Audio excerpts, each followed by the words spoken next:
What up, fellas? And JROE here. I'ma build with y'all on Thursdays. So let's get it crack-a-lackin'. Basically, today I'm going to talk a little bit about myself, what's my past been like. Sometimes I even think, why is it so important to share so much about our lives? And then I begin to think about my life's work.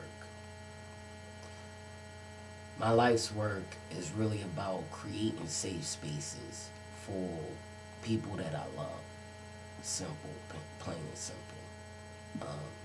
And those people usually are people who are the most marginalized, systemically oppressed. People that look like me, people that don't look like me. I've been doing this since I've been in college. I've been an activist since I've been in college.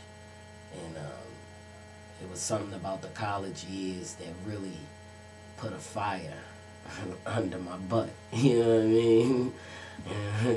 And I know those cats out there in college know what I'm talking about. You know, it's like my eyes was wide open. But yeah. So after college, I really began to kind of just jump in, learning about issues that impacted me, that impact my life and impact the lives of others. So I started doing organizing for political prisoners. I started to learn that the institution, which was Rutgers University at the time that I attended, was a very racist institution. And even in New Brunswick, that I visited the hospital that Assata Shakur had to visit after the raid on the New Jersey Turnpike back in the day. And so, you know, I embrace my history and my history of change, you know, and I really want to be conscious that it is my responsibility to continue to, you know, to continue the cycle of change. You know, we've been oppressed for a long time, and at no point in my life have I felt comfortable. You know, I haven't felt comfortable in my body, in this skin. I haven't felt comfortable, you know, in institutions that outwardly practice racism or homophobia or transphobia. You know, Audre Lorde, a very powerful poet, artist, warrior, spiritual woman. It's two things that she said that really stick to me in the forefront of my existence. There's been a lot of things that she said that, you know, really created my philosophy on change. But it's these two things that I find are most important.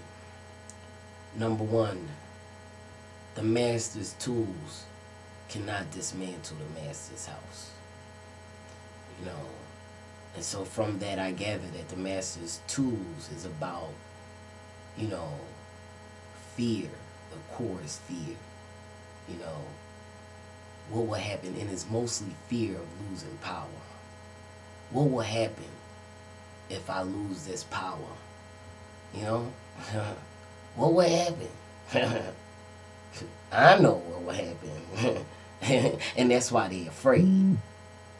But the reality is that it's that fear, right, that keeps us oppressed, right? It's the core there, you know? And so that's the master's tool. I'm going to flip that, and I'm going to use love. And I'm going to use love as the foundation of everything that I do.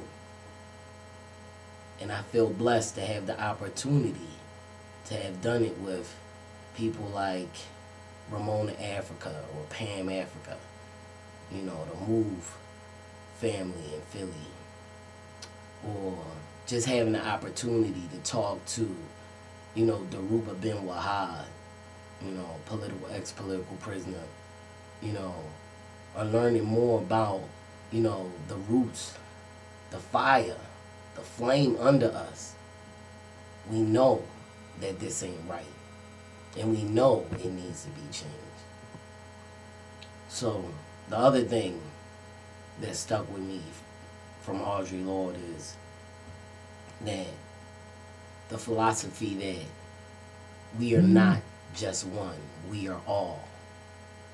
And it took me 36 years to embrace all of the pieces of me and to love me. And so I want to be here with y'all and share that story. All right, fellas, I'm out.